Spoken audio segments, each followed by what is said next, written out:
Brothers and sisters, welcome to part 2 of our journey through the Surahs of the Qur'an.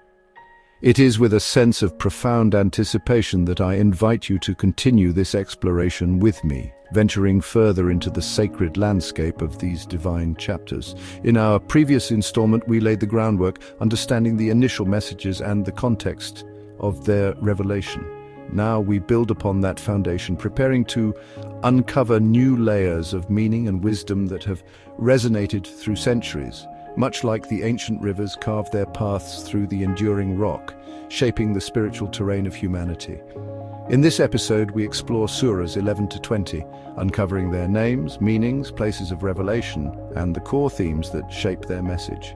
Each surah, a unique ecosystem of guidance, offers a distinct perspective on faith, history, and the human condition. We shall observe the intricate details of their narratives, the profound lessons embedded within them, and the overarching divine purpose that connects them. Like individual species contributing to the rich biodiversity of a thriving rainforest, each playing its part in a grand interconnected design. Our voyage today will take us through tales of prophets, reflections on the natural world as signs of the Creator, and profound moral and ethical teachings. These are not merely ancient texts, they are living words offering solace, direction, and a deeper understanding of our place in the vast tapestry of existence. So let us prepare our hearts and minds to receive these messages, to listen to the echoes of revelation that continue to speak to us with timeless relevance and astonishing clarity. Our first port of call in this segment of our journey is Surah Hud, the 11th chapter of the Qur'an. It stands as a powerful testament to the trials of prophethood and the unwavering nature of divine justice. This surah, rich in narrative and profound in its implications, takes its name from the Prophet Hud, a central figure in its verses, whose story, among others, serves as a poignant reminder of the consequences faced by those who deny the truth and persist in wrongdoing. Much like a mighty oak standing firm against tempestuous winds, its roots deep in the soil of conviction. The name Hud itself refers to the ancient Arab prophet sent to the people of Ad. His narrative within this surah is a cornerstone, illustrating the struggle between belief and disbelief, a recurring motif in the grand theatre of human history. The surah doesn't just recount his story, it uses it as a lens to examine the broader themes of divine warning and the importance of heeding the messengers sent by God. It is a name that resonates with the call to righteousness, a beacon for those navigating the often turbulent waters of life, reminding us that even in isolation, truth possesses an inherent strength. Revealed in Makkah, Surah Hud emerged during a period of intense persecution for the early Muslim community. The Prophet Muhammad, peace be upon him, and his followers faced relentless opposition, ridicule, and hardship. The Makkah revelations therefore often carry a tone of reassurance for the believers and a stern admonition for the disbelievers. This surah, with its detailed accounts of past nations and their fates, served to strengthen the resolve of the nascent community, showing them that they were part of a long lineage of those who stood for truth against overwhelming odds. Like a fragile desert bloom pushing through arid sand, a symbol of resilience. The core themes of Surah Hud are deeply interwoven. Central among them is the concept of Tawhid, the absolute oneness of God, a message consistently delivered by all prophets, from Noah to Hud, Salih, Abraham, Lot, Shu'aib, and Moses, whose stories are narrated here with compelling detail. It emphasizes divine justice, illustrating how nations that transgressed against divine laws and rejected their prophets ultimately faced destruction. Yet alongside these stern warnings, there is a powerful message of hope and mercy for those who repent and turn back to God, showcasing the balance that defines the divine order. Furthermore, Surah Hud underscores the importance of steadfastness, or istiqamah, in faith, especially in the face of adversity. The narratives of the prophets highlight their unwavering commitment to their mission, despite immense challenges. The surah calls upon believers to remain firm in their convictions, to uphold justice, and to trust in God's ultimate plan. It is a call to endure, to persevere, knowing that the path of righteousness, though arduous, is the path that leads to ultimate success and divine favor, much like a migratory bird navigating vast oceans, guided by an innate sense of direction towards its distant promised sanctuary. We now turn our gaze to Surah Yusuf, the 12th chapter. a narrative masterpiece that stands unique in the Quran for its detailed and continuous telling of a single prophet's life. This surah, named after the prophet Joseph, Yusuf in Arabic, son of Jacob, unfolds like an epic saga, tracing his journey from youthful innocence through betrayal, enslavement, temptation, imprisonment, and eventual rise to a position of great authority and influence. It is a story that captivates the heart and enlightens the mind, demonstrating the intricate workings of divine providence. The name Yusuf immediately brings to mind one of the most beloved and detailed stories in religious traditions. Unlike other surahs, where stories of prophets are often recounted in segments across different chapters, Surah Yusuf dedicates itself almost entirely to his life. This focused narrative allows for a deep exploration of human emotions: jealousy, grief, love, loyalty, forgiveness, and the overarching theme of God's unseen hand guiding events towards a wise and just conclusion. The name itself carries the weight of this extraordinary life, a symbol of beauty, virtue, and unwavering faith in the face of extreme adversity. Revealed in Makkah, likely during the later period of the Prophet Muhammad's mission there, Surah Yusuf came at a time of profound sorrow and difficulty, known as the Year of Grief, following the deaths of his beloved wife Khadijah and his protective uncle Abu Talib. The story of Yusuf, with its themes of suffering followed by triumph, patience rewarded, and evil ultimately overcome by good, served as a powerful source of comfort and encouragement to the Prophet and his beleaguered followers. It was a divine assurance that just as Yusuf emerged victorious, so too would the message of Islam prevail despite the prevailing darkness. The core themes of Surah Yusuf are manifold and profoundly resonant. Foremost among them is the power of patience, or sabr, in the face of trials and tribulations. Yusuf endures unimaginable hardships. Thrown into a well by his own brothers, sold into slavery, falsely accused and imprisoned, yet he never loses his faith in God. His story is a practical demonstration of how steadfastness and trust in God can lead to deliverance and exaltation.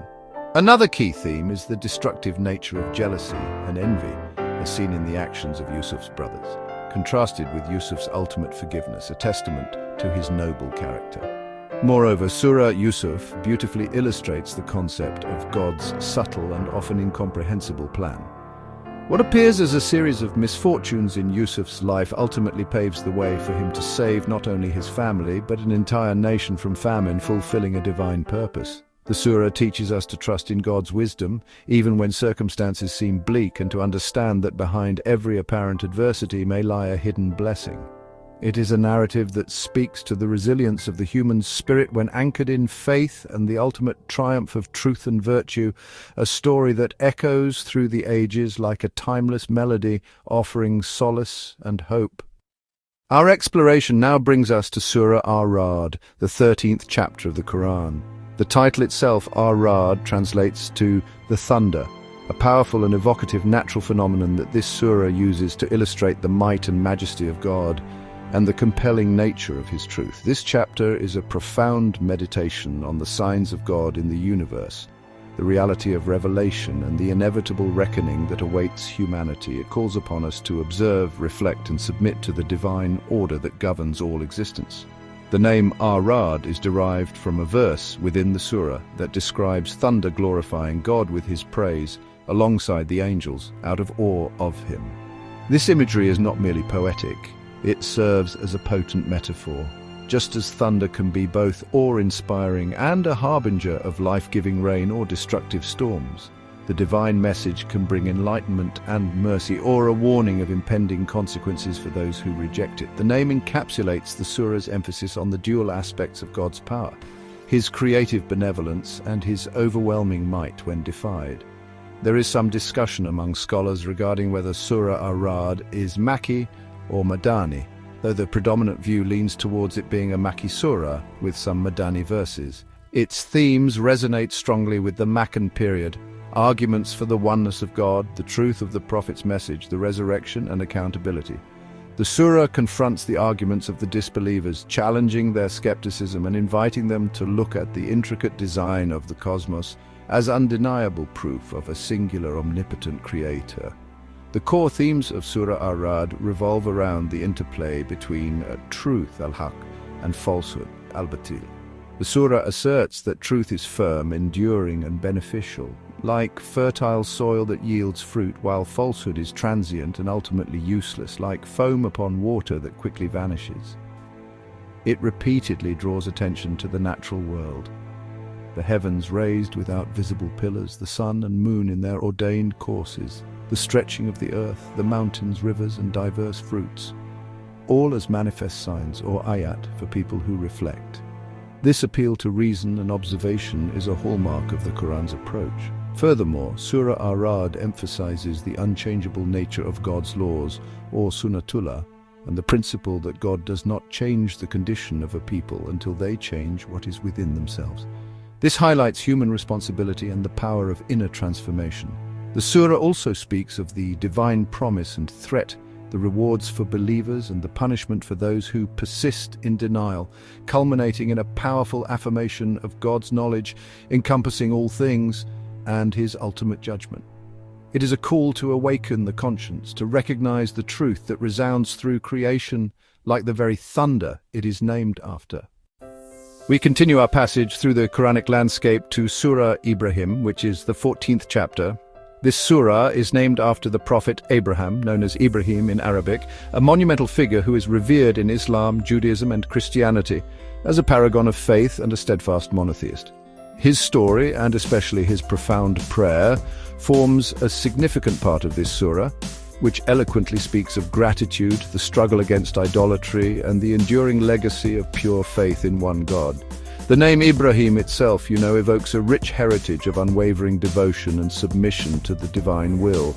Abraham is celebrated in the Quran as a Hanif, which means one who turned away from the false worship of his people towards the one true God, even before receiving formal revelation. He is the patriarch whose lineage includes many prophets, and his legacy is one of building foundations, both literal, like the Kaaba, and spiritual, establishing a community dedicated to monotheism.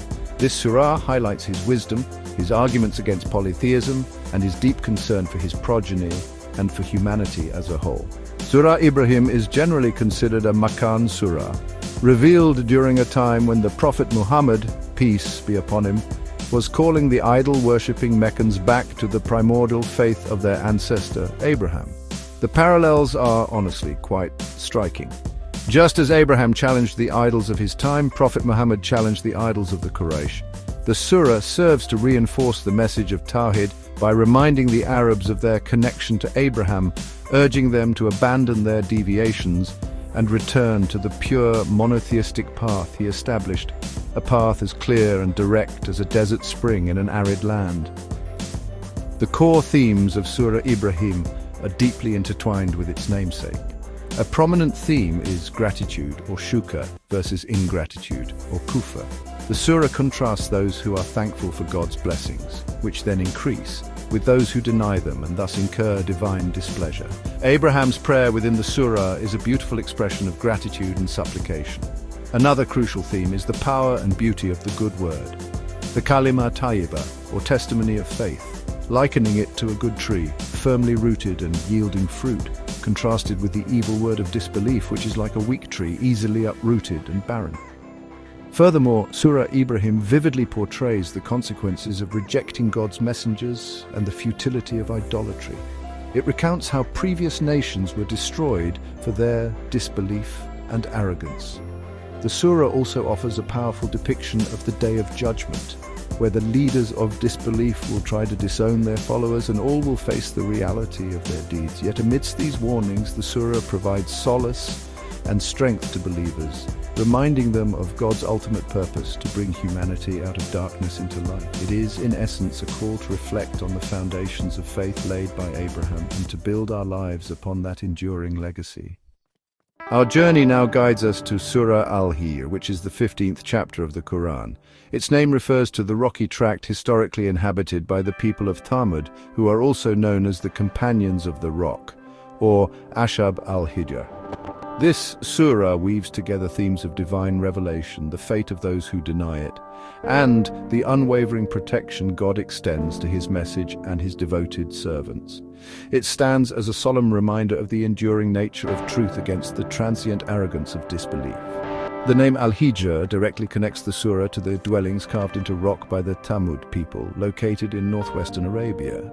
The story of Thamud and their prophet Salih, who presented them with the miracle of the she-camel, is a poignant illustration of a community blessed with ingenuity and strength, but undone by their defiance and cruelty. The ruins of their rock-hewn cities, still visible today, stand as silent witnesses to the Quranic narrative, a stark monument to the consequences of rejecting divine guidance. Much like ancient fossils tell tales of bygone eras. Revealed in Makkah, Surah Al-Hijr addresses the polytheists of Mecca, drawing parallels between their rejection of Prophet Muhammad and the denial faced by earlier prophets. It aims to console the prophet and the believers, assuring them of the divine protection over the Qur'an itself. Indeed, it is we who sent down the Qur'an, and indeed, we will be its guardian. This powerful declaration found within this surah is a cornerstone of Muslim belief in the textual integrity and preservation of their holy scripture, a promise as steadfast as the mountains themselves. The core themes of Surah Al-Hijr are quite multifaceted. One central theme is the divine guarantee of the Qur'an's preservation, a unique assertion that really sets it apart. Another is the recurring narrative of communities that rejected their prophets, the people of Lot, the companions of the wood, and the aforementioned companions of the rock. These stories are not just mere historical accounts, but serve as potent warnings about the outcome of arrogance, injustice, and the refusal to heed divine counsel. The surah emphasizes that God's respite has a term, and his justice is inevitable. Furthermore, Surah Al-Hijr touches upon the creation of Adam and the story of Iblis, or Satan, highlighting the nature of free will, obedience, and the origins of evil and temptation. It speaks of God's mercy, which is vast and encompassing, but also of his severe punishment for those who persist in transgression. The surah encourages contemplation of the heavens and the earth, the perfectly balanced creation, as signs for those who understand. It concludes with directives to the prophet to proclaim the message openly, to turn away from the ignorant, and to continue worshipping God with certainty, offering a message of perseverance and unwavering focus on the divine mission. We now arrive at Surah An-Nahl, the 16th chapter of the Qur'an, a surah that derives its name from the bee. This remarkable insect, with its intricate social organization and its production of honey, a substance of healing and nourishment, serves as a powerful metaphor for divine inspiration, order, and the myriad blessings bestowed upon humanity by the Creator. This surah is really a vibrant tapestry showcasing God's generosity, wisdom, and the signs of his existence woven throughout the natural world. The name An-Nahl, or the bee, is taken from verses 68 and 69, which describe how God inspired the bee to build its dwellings in mountains, trees, and human habitations, and to produce honey of varying colors, wherein is healing for mankind. This specific mention highlights the Qur'an's attention to the wonders of the animal kingdom, presenting them not just as biological entities, but as signs or ayat reflecting divine artistry and purpose. The bee, a seemingly small creature, embodies sophisticated design and beneficial output, a microcosm of the grand, purposeful design of the universe. Surah An-Nahl is predominantly a Makkan surah, though some scholars suggest a few of its concluding verses may have been revealed in Medina. Its revelation came during a period when the Meccan polytheists were demanding that punishment be hastened if the prophet's message was true. The surah opens by stating that God's command is coming, so seek not to hasten it, then proceeds to enumerate his countless favors as evidence of his power and right to worship. Much like a patient botanist carefully catalogues the diverse flora of a newly discovered land, each specimen a testament to nature's ingenuity. The core themes of Surah An-Nahl are overwhelmingly focused on the bounties, or ni'am, of God. It meticulously lists the blessings he has provided for humanity, the creation of heavens and earth, livestock with their manifold benefits, milk will transport the sending down of rain to revive the dead earth and produce vegetation, the seas yielding fresh meat and ornaments, the ships sailing through them. The mountains as stabilizers, rivers and pathways. This extensive catalogue serves to evoke gratitude and to counter the arguments of those who associate partners with God despite benefiting from his sole providence. Furthermore, Surah An-Nahl strongly condemns shirk or polytheism and ingratitude. It contrasts the impotence of idols with the omnipotence of the one true God. The surah also touches upon divine justice, the importance of fulfilling covenants, the prohibition of injustice and indecency, and the concept of gradual revelation. It provides guidance on social ethics, fair dealing, and the proper response to adversity. The example of the bee, divinely guided to produce good, serves as an overarching symbol of how humanity, too, should live in accordance with divine guidance to produce a harmonious and beneficial society, reflecting the order and beauty inherent in God's creation. Our exploration now advances to Surah Al-Isra, the 17th chapter, also known by the name Bani Israel, or the Children of Israel. This surah commences with one of the most remarkable events in the Prophet Muhammad's life, the Isra, or night journey from Makkah to Jerusalem. It's really a miraculous event that underscores his prophetic status and the sanctity of Jerusalem in Islam. This chapter is, rich with moral injunctions, historical reflections, and profound spiritual insights. The name Al-Isra refers directly to this miraculous nocturnal journey. The opening verse, exalted, is he who took his servant by night from Al-Masjid al-Haram to Al-Masjid al-Aqsa, whose surroundings we have blessed to show him of our signs, sets a tone of divine power and special honor bestowed upon the Prophet. This journey is not merely a physical translocation, but rather a spiritual ascension, a pivotal moment signifying the continuity of revelation and the connection between the Abrahamic faiths. The alternative name, Bani Israel, points to the significant portion of the surah dedicated to the history and lessons from the children of Israel. Revealed in Makkah approximately a year before the Hijrah, or migration to Medina, Surah Al-Isra came at a critical juncture. The Prophet had faced intense sorrow and opposition.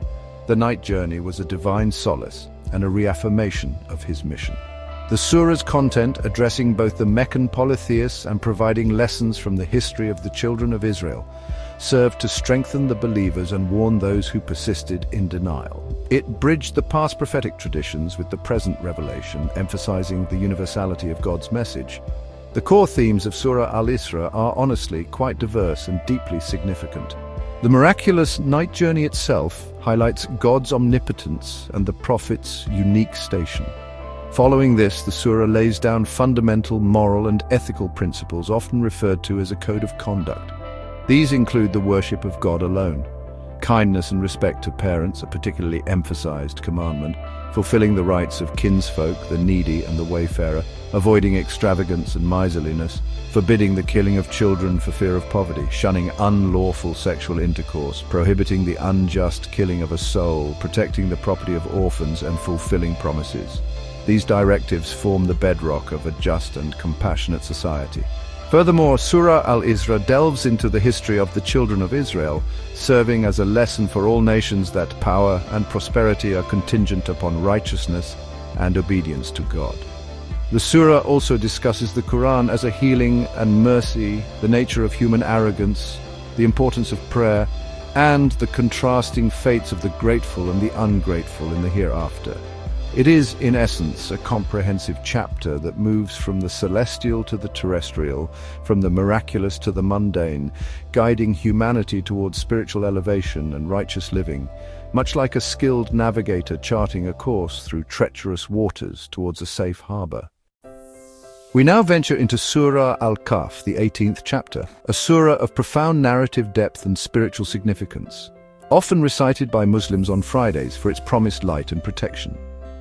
Al-Kahf translates to the cave, referring to the story of the companions of the cave, young believers who sought refuge from persecution and were miraculously preserved by God for an extended period. This surah is a tapestry woven with parables and stories that explore themes of faith, trial, knowledge, and the ephemeral nature of worldly life. The name Al-Kahf immediately brings to mind the remarkable tale of these youths who, choosing faith over the polytheistic demands of their society, were guided by God to a cave where they slept for many years, awakening to a changed world. This story is a powerful symbol of divine protection for those who hold fast to their belief, a testament to God's ability to alter the very fabric of time and circumstance for his devoted servants. The cave, often a place of darkness and confinement, becomes here a sanctuary of light and divine mercy, a hidden world where faith is nurtured against the odds. Surah Al-Kahf is a Makkan surah, revealed at a time when the early Muslims were facing intense pressure and questions from the polytheists of Makkah, often instigated by Jewish scholars testing the Prophet's authenticity. The surah addresses several such questions through its narratives, providing not just answers, but deeper lessons. Its recitation is particularly recommended for protection against the trials of the Dajjal, or Antichrist, suggesting its themes hold profound relevance for navigating times of great confusion and tribulation, acting as a spiritual compass in a disorienting world.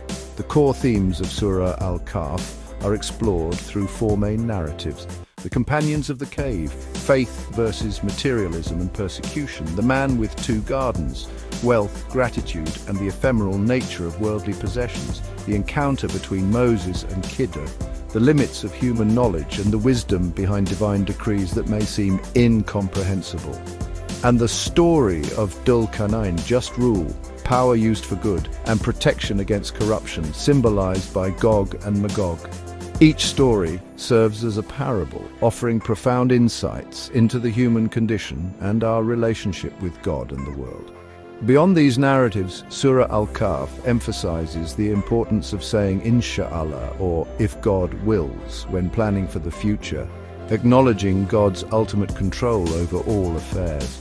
It contrasts the fleeting allure of this worldly life with the enduring reward of the hereafter, urging believers to focus on righteous deeds.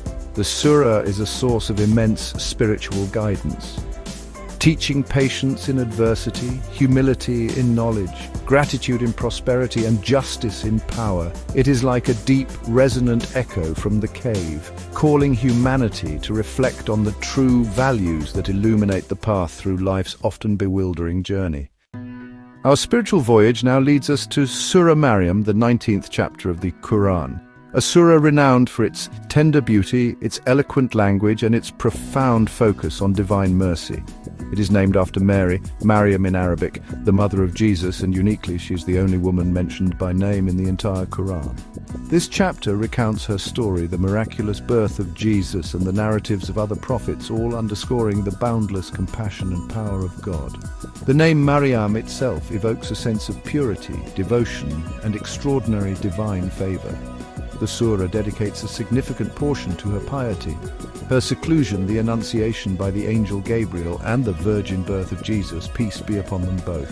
This narrative is presented with great reverence, highlighting Mary's steadfastness and trust in God amidst societal accusation and personal trial. Her story is a beacon of faith and a testament to God's ability to bring forth life and miracles in the most unexpected ways, much like a rare desert flower blooming in a seemingly impossible terrain.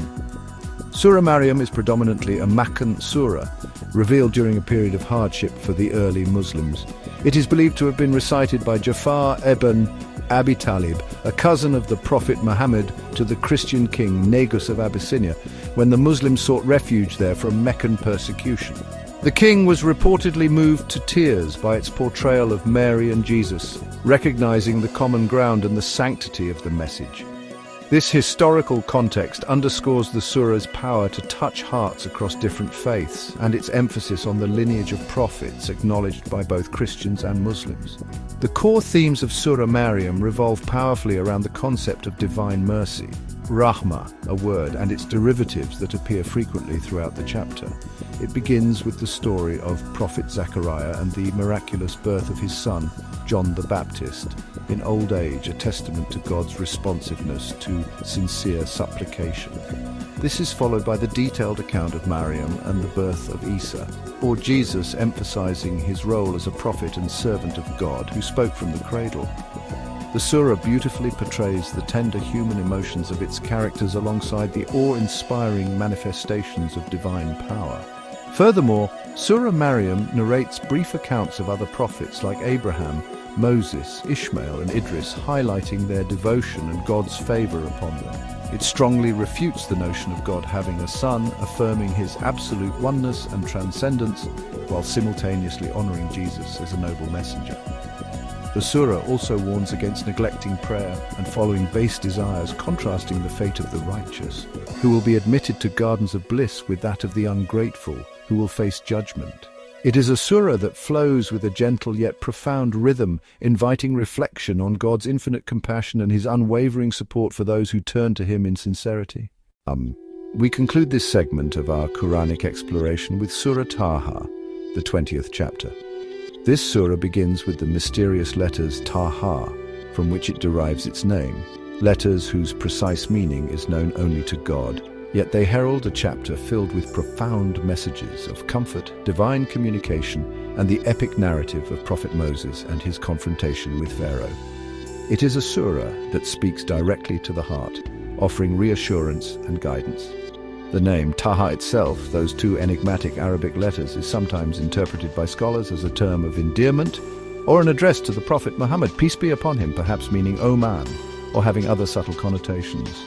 Regardless of its precise linguistic interpretation, the sound and placement of these letters at the surah's commencement create an immediate sense of divine address and intimacy.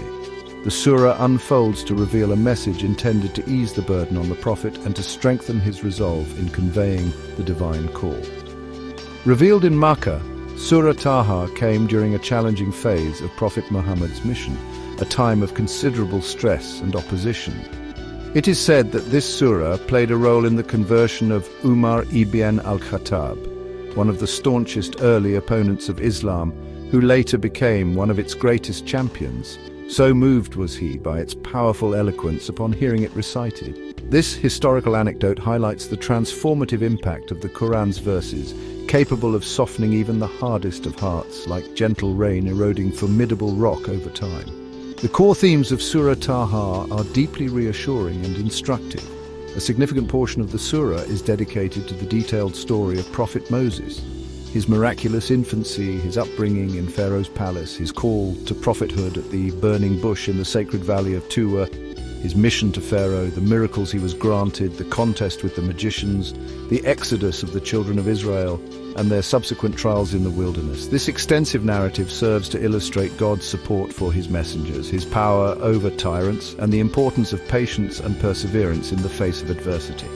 Furthermore, Surah Taha emphasizes that the Quran was not revealed to cause distress or hardship, but as a reminder for those who fear God. It speaks of God's attributes, particularly his mercy and his sovereignty. The surah also touches upon the story of Adam and his error, reminding humanity of its fallibility and the constant need for divine guidance.